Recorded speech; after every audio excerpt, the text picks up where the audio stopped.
nyo nga ako sa mga kaibigan kong tamad. Well, tamad din naman ako kaya nagbaon ako ng plato. Shoot, Mare, kainuman kasi hanap ko pero pinaguhugas ako. Ring at nakaligtas ako dahil hindi ko naman pinagkainan to. Napakatindi mo naman, Mare, pati plato ng Jollibee tinake out mo. Wala ngang pasok ngayon yung bebe ko kaya makakapag-inom ako. O diba, from maasikasong nanay to lasinggera real quick. May mga kainuman din kasi ko na hindi ko pwedeng pabayaan. Paano kami tatago sa pader niyan kung kabod naming lulubayan? Nagpabili nga ako ng plato dahil ayoko mapaghugas dun. Kaso Mare, kabod na lang akong nagkataning. Pinagtatapon kasi ko ng basura pero may nabasa ko. Lunukin mo na lang kako at magkakataning pa ako. Ingat na ingat pa naman ako sa pagtagay. Sa pagtapon lang pala ako ng basura matetegi. Shoot, Mare, pikang-pika na siguro yung naglilinis dun. Kaya kung gusto nyong humaba ang buhay nyo, wag na kayong magtapon ng basura dun.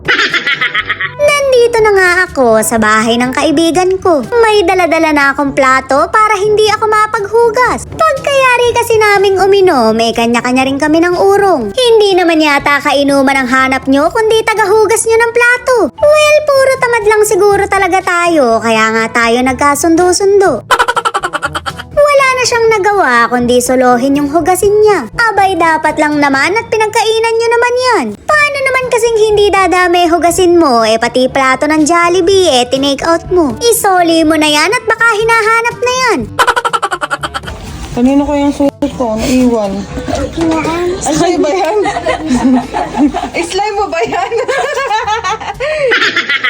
Shoot, Mare, napakabongga ng slime. Mapapakinabangan pa pala yung mga jogging nyo, kaya ipagtatabi nyo. May kasama nga akong panabla pero mukhang mababan pa. Magpapavideo lang naman ako pero masiba pala. Wala nang ambag pero mas nauna pang kumain. Manang-mana ka talaga sa ate mo, shoota ka. Bibili na nga ako ng kaligayahan namin para makapagsimula na. Pinagtatagal pa ba yan? Yun lang naman ang pinunta natin. Hindi na ako bumili ng pulutan dahil yung wala dito yung pupulutanin namin. Joke lang, Mare, may lechon kami rin Baka mag-overthink yung mga wala dito, nagbibiro lang ako. Baka sa susunod na set, hindi na sila umabsent. Pinabukas nga sa akin yung ilaw dahil madilim daw. Shoot, Mare, akala mo kami kitiri Baka kabod na lang kaming magsilaki habang umiinom kami. Rin namang isa, hindi yata na-inform. Inuman yung pinunta niya pero kumakain siya. Napakatindi mo naman, dito mo pa niraos yung gutom mo.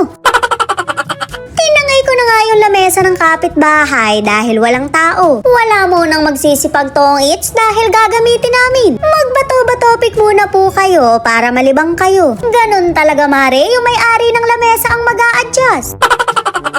Dini nga kami pumuesto sa tabi ng kanal. Alam nyo na, Mare, malapit yan sa puso ko. Malinis naman dito dahil walang lumulutang na kaibigan mo. Mare, walang plastic dito.